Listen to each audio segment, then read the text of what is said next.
పేరేంటమ్మా? కృష్ణకుమారి అండి. ఏ నియోజకవర్గం అమ్మా ఇది? మైలవరం నియోజకవర్గం. మైలవరం నియోజకవర్గం అంటే ఉమాగారు. ఆయన పాలన ఎలా అనిపించింది మీకు?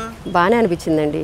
ప్రతి నెల వచ్చి చెక్ చేసి చూస్తూ ఉంటాడు. రోడ్లు ఇవన్నీ వేయటం కానీ, మళ్ళీ పెన్షన్ అందిందా లేదా అని అవి కానీ వచ్చి అడుగుతూ ఉంటారు. అడుగుతూనే ఉంటారు. అందరికి అందుతున్నాయా మరి డబ్బులన్నీ? అందుతున్నాయండి. 200 పెన్షన్లలో 2000 చేశారు. ఇప్పుడు అవసరాలను బట్టి అవి చాలా బాగున్నాయి. మరి ఇప్పుడు ఎన్నికలు వచ్చేస్తున్నాయి కదా, ఎవరికి వేస్తారు మీరు? ఉమా గారికి వేస్తామండి. ఉమా గారికి వేస్తారా? ఎవరికి ఇంకా వేయండి. ఎవరి పాలన బాగుంటే వాళ్ళకి వేస్తాము. అంటే ఎందుకంటే ఆయన చేసిన అభివృద్ధి కార్యక్రమాలు బాగున్నాయి. ఆడవాళ్ళకి పశువు కింద గత ఏడాది 10,000 చొప్పున వేసాడు.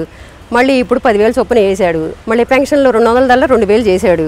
రోడ్లు కానీ, చదువుకున్న వాళ్ళకి అభివృద్ధి కార్యక్రమాలు కానీ, ఇంకేమైనా చాలా చాలా రకాలుగా బాగున్నాయి.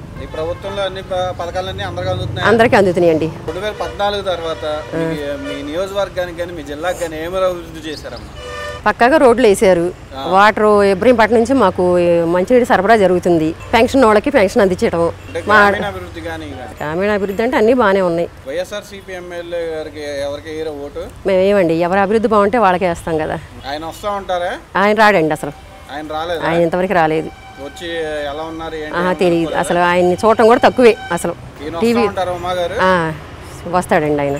ఇంకేం చేశారమ్మా అభివృద్ధి పరంగా? కాలువలు కానీ, రోడ్లు ఇది చేయటం కానీ, మంచినీటి సరఫరా కానీ అన్నీ బాగానే చేశారు. మళ్ళీ ఆయన వస్తానని బాగుంటుంది అనుకుంటున్నారా? ఆయనే రావాలని కోరుకుంటున్నాం. ఆయనే వస్తాడు.